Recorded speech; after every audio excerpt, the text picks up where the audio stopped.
Hey, everybody. Thanks for tuning in to the Hanging On to Hope podcast. I'm Brenda J. And I'm Karen Wonder. And we are HangingOnToHope.org.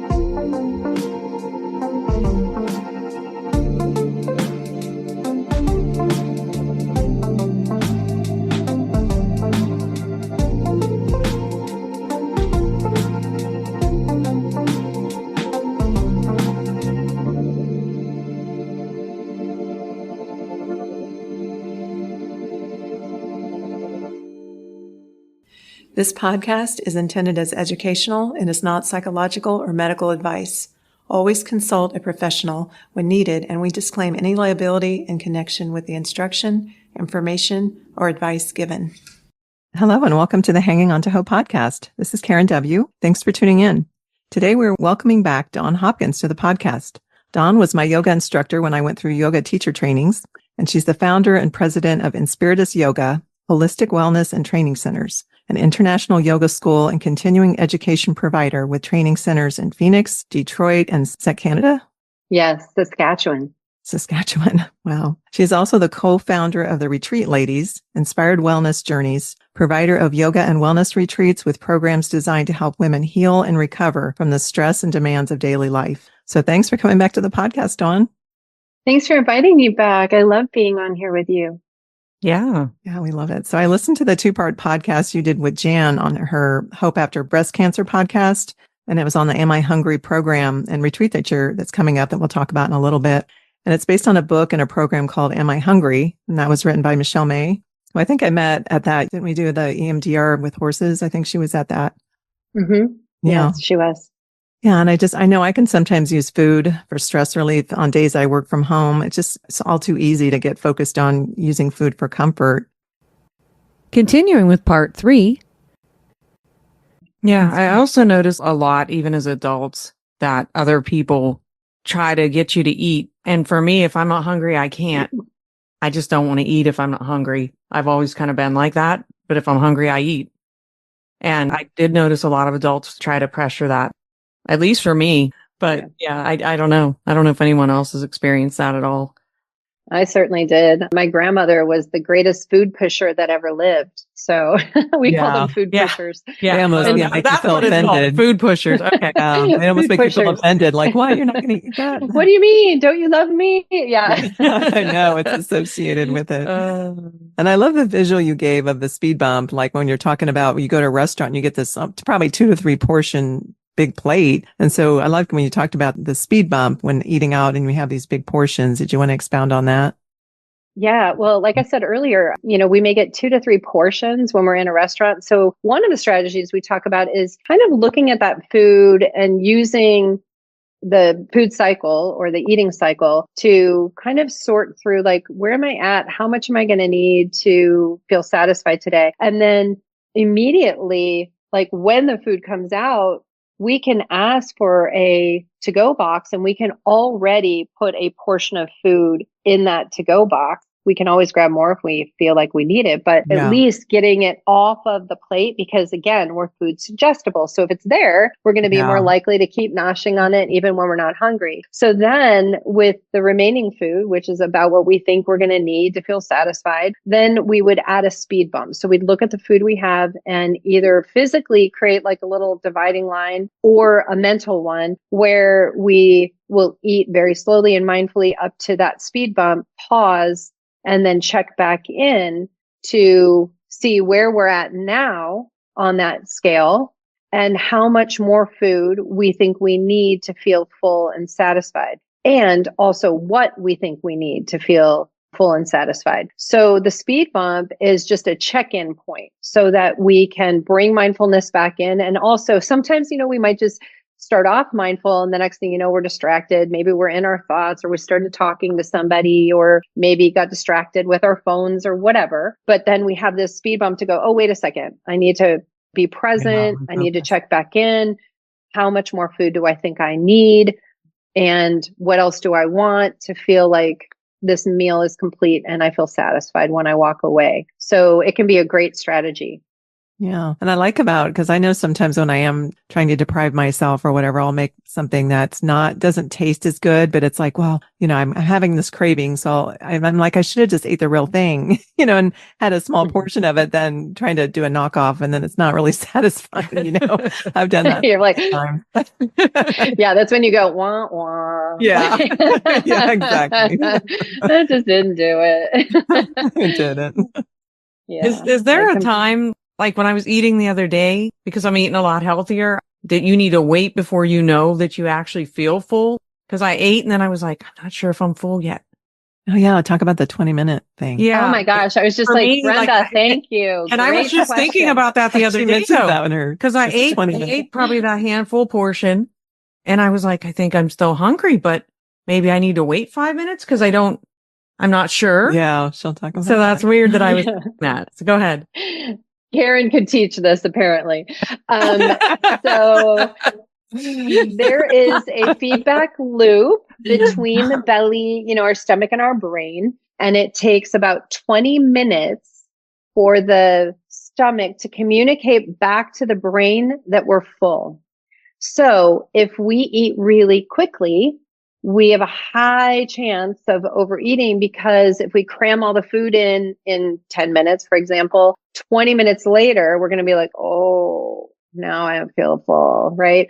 Or the other way around, where we want to maybe sit and see how the body feels. And then it's like, oh, okay, I've been eating for about 20 minutes and my body's telling me that I am still not quite full yet. So I'm going to choose to eat a little bit more. But yeah, it takes 20 minutes. And so oftentimes if we eat quickly and in a way that's distracted, and we don't allow the amount of time that we need, then we may end up overeating, or in your case, you might not end up eating enough because you haven't waited the sufficient amount of time to see, like, where am I at now? So that's another reason why we really encourage people to slow down and be present, be mindful, and take your time eating so that we have time for that feedback loop. Yeah.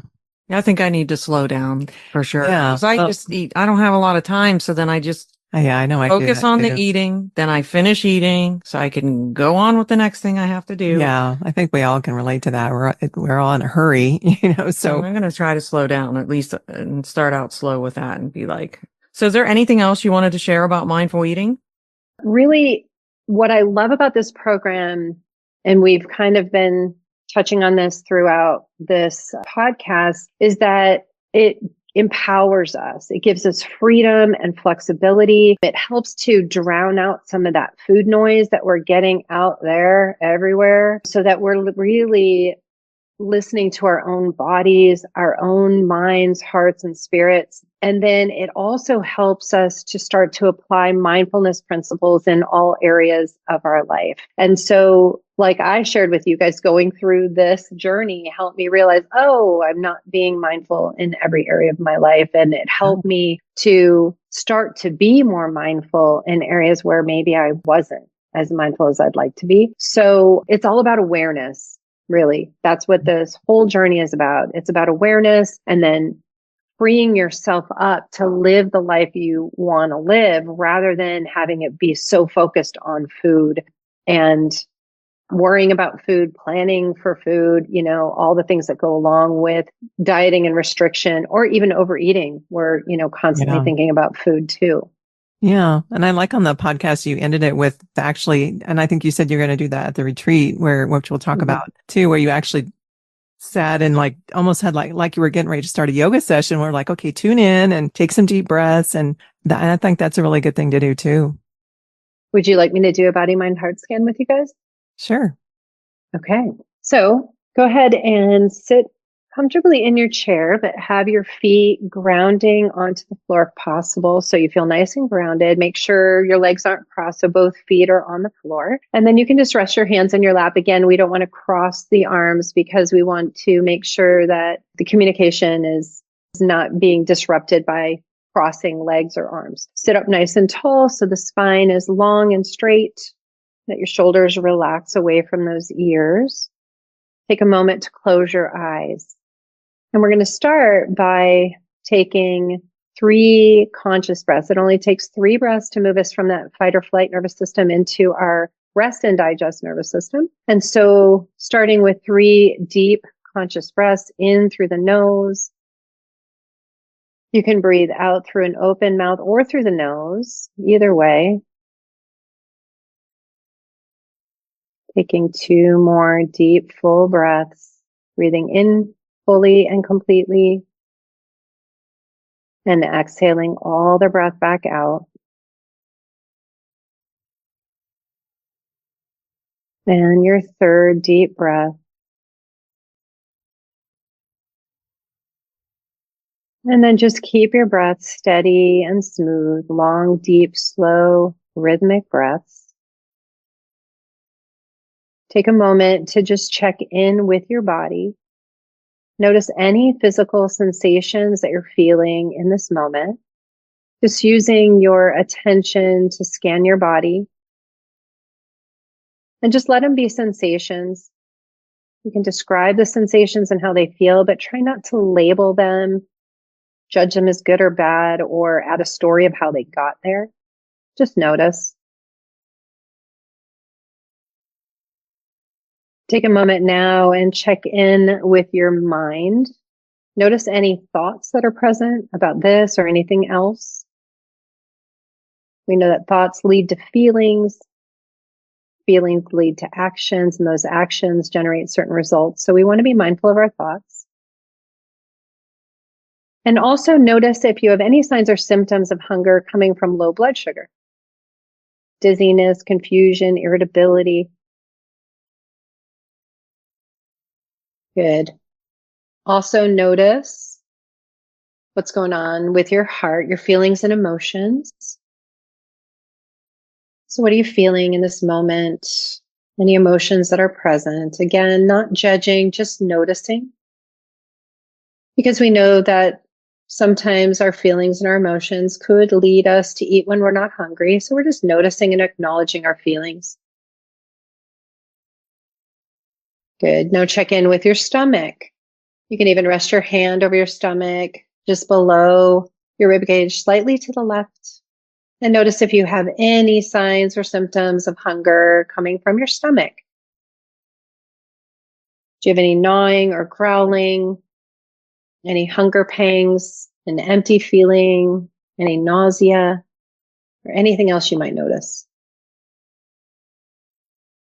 Good. And then you can also, if you like, attach a number to your hunger. 1 is completely empty, starving, you need to eat right now and you don't care what it is. A 2 is, I'm very hungry, I need to eat now. A 3 is, I'm feeling hungry, it would be pleasurable to eat, but I also might have time to prepare a meal. A 4 is, I'm just starting to notice signs and symptoms of hunger. A 5 is, I don't feel hungry or full, I'm just satisfied and content. A 6 is, I do feel the presence of food in my stomach, but I'm not full in a sense where I feel distended in any way. I feel comfortable. The 7 is, I'm starting to feel uncomfortable. 8 is, I'm feeling distended and very uncomfortable. A 9, I feel very uncomfortable and even sick. A 10 is, I feel so full I could pop. Just notice. And then just take a couple breaths here. Exhaling fully and completely. Inhaling as well. And as you're ready, begin to just open your eyes and kind of come back. So that would be a body, mind, heart scan. We can use it before we eat. We also can use it at that speed bump that I mentioned earlier, where we're checking back in to see how full we are and how much more food we think we might need to eat to get to feeling satisfied and content. And it's just a great way to calm the body and just check in general. So I love to use it just in general. Yeah, it's so helpful. Yeah, I really like that. And when I got out of my abusive marriage, I had like I didn't even, like my mind was not connected to my body at all. Like I can't explain that, but I wasn't in tune with my body at all. So I really like, because yeah, because to feel that would be overwhelming. yeah. And that's one of the things that happens with trauma is we disconnect the mind and the body because it's too hard to be in that body and feel those feelings and feel that trauma.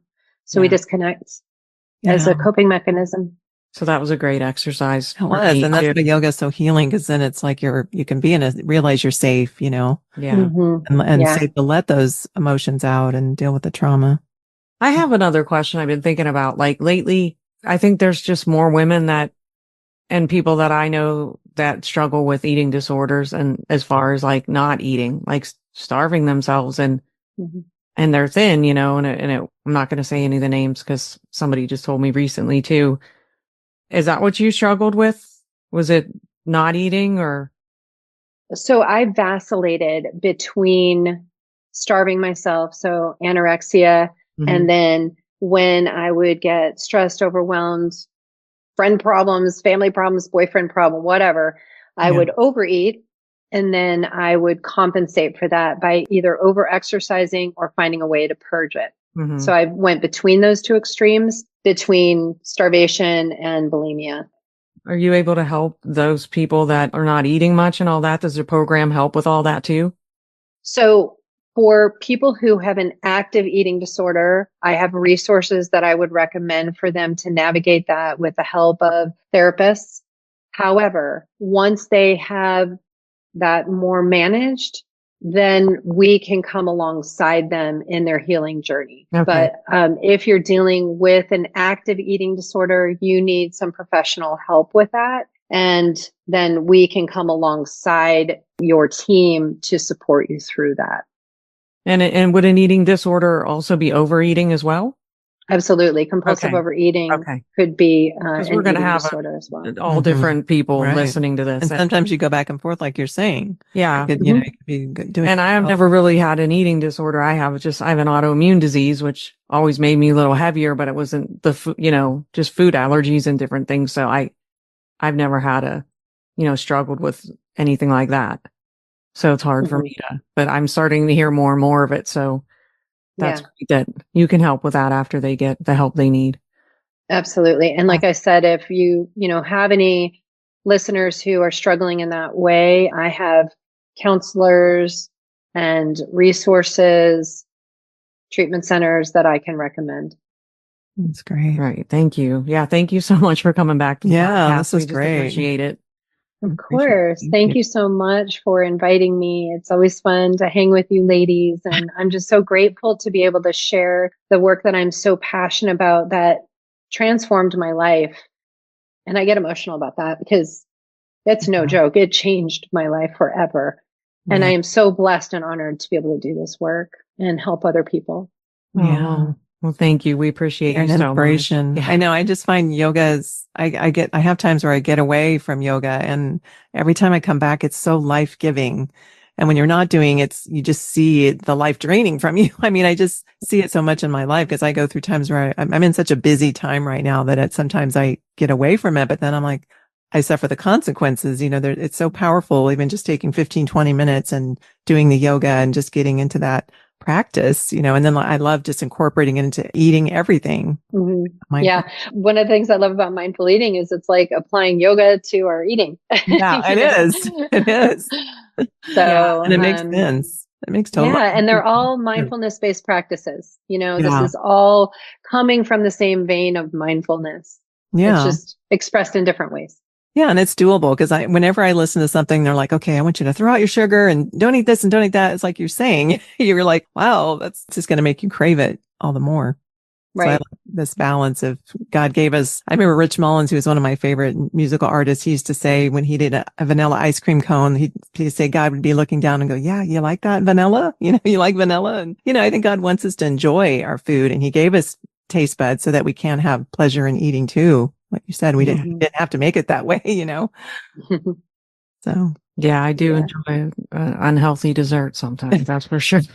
Yeah, your son makes really good unhealthy My son's a dessert. professional chef now, so that is not helping. And he works at a bakery, so she brings these bakery things home. Yeah, that's why I had to go on the cleanse because I was eating really bad all the time. It wasn't just once in a while. It was consistent. So So now you can mindfully eat a little bit and just enjoy it. yeah, and I've never I don't enjoy yoga as much as you guys do. So I mean, I hope our listeners just know that just exercise in general is important, like whatever works for them. Like I enjoy doing yoga with Karen sometimes and come into class once in a while, but maybe because I wasn't in tune, I was blocking it out still, like the mind body connection. Mhm. When I was first getting out was when I would come more. Maybe I was having a problem connecting. Mm. Maybe So that's what. Yeah, maybe give I'll it try it another again. try. And by the way, there are many different levels and styles of yoga. So it took me years to like yoga. And you laugh at that, but it's literally the truth. Mm, Until I found a style that resonated for me, it was like I was going because I knew I needed to improve my flexibility. I knew I needed to de-stress. I knew I needed it, but I hated it.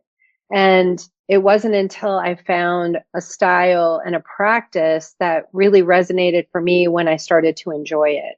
So clearly, if I'm doing what I do now, that Yeah. also was a life-changing experience for me too. So I would just encourage you to try out different teachers, whether it's churches or studios, different levels, different styles, and just kind of see if there's something that resonates. And if not, that's fine too. Just find ways to move your body that your body enjoys. Yeah. And that is just our body desires movement. yeah. It loves it. And it also helps us to off gas stress and helps us to be more mindful and more present, because otherwise we're just going, doing, right? Yeah. So we have And to it's have a healing. place to exactly. Yeah. Yeah. So it just helps No, us manage stress better it does. and I think be a better version of ourselves. Yeah, I Yeah. notice a lot of the stretches I'll do when I'm at the gym because I like to lift weights. But when I'm stretching, a lot of them are yoga stretches. So I just do that in addition to the weights and I run. But I don't know. I think everyone has their outlets and things that work for them. So I Yeah. just think Sure. exercising is very, very important. So Yeah, especially when you've been through trauma and abuse. So definitely. So yeah, that was Yeah. helpful. So thank you so much for sharing all this information. And did you want to share where our listeners can learn more about the program and the retreat that's coming up? And I think it's in March. Yes, absolutely. So we have an Eat Mindfully, Live Vibrantly retreat. This one's going to be led by Michelle May herself. So she's the founder of the Am I Hungry Mindful Eating program and the author of Eat What You Love What You Eat. And by the way, she's done a bunch of different variations of that book directed toward students, people navigating diabetes, people who are dealing with compulsive overeating. So there's a lot of different variations of that book depending on what the needs are. But the retreat itself is really designed to help people heal their relationship with food in a really nice, loving, supportive, interactive environment. And it's March 6th through 9th at El Rancho Robles in Oracle, Arizona. Beautiful, beautiful property. I've done many retreats there before. And then I'll be working with Michelle to provide mindful movement breaks, yoga, and meditation and things like that. So she'll be leading the retreat and I'll be supporting and complimenting her in that way. So I'm excited because, like I mentioned earlier, I was really blessed to be able to help co-develop the Am I Hungry, mindful eating, and yoga programs. So it's going to be just a fun way to kind of bring the two together, but it's suitable for every level of person, whether you're a beginner or not. So you can find that information. I think we'll be providing you with a link, but you can also find it on the amihungry.com website, just spelled out exactly, amihungry.com. And then in addition to that, I do private workshops and coaching. I am in the process of forming a mindful eating group for an 8-week series starting in the spring, if anyone's interested in doing that with me. And then we do have a radical self-care masterclass, a free class that we're offering. And we're going to talk about radical self-care and how mindful eating can fit into that paradigm and how to better nurture and care for yourself. So did you just give us your social media? I know you said the wbedsite, and then what's the name Did of you the say book? your website? Oh, so yeah, you can also go to my website, which is inspiritusyoga.com. So spirit, right? Us yoga.com. And then also amihungry.com. Those are the websites. For Facebook and Instagram, it's just Inspiritus Yoga. So if you go onto Facebook or Instagram, you can find me at Inspiritus Yoga. And then for mindful eating, Facebook, it's Am I Hungry Mindful Eating Program. And then for Instagram, it's Michelle May MD. Okay. MICHELLE May MAY MD. And that's where you'll find her on Instagram. That's great. Well, thank you so much. This was so helpful. I loved all this. Yeah. Yeah. All right. Well, thank you so much. I guess we're wrap. It's a wrap. It's a wrap. Thank you again, ladies. God bless you both. Thank you. Oh, you guys, it's so fun. You just keep chit-chatting and we're having a good time. I know. Sounds okay. good. Okay. Nice to talk to you again. Yes, thank You you. too. Bye. Bye, ladies. Have a good evening. You too. Thanks for tuning in to Hanging On to Hope. Check out our website, hangingontohope.org. There are resources on there, and if you would like to donate or volunteer, you can do that through our website. We are a brand new nonprofit, so we appreciate any and all support. And we thank you for listening, and until next time, keep hanging on to hope. We are evidence that there is hope and healing for you, and our passion is to help you find it too. So thanks for tuning in. Thanks for listening, everyone.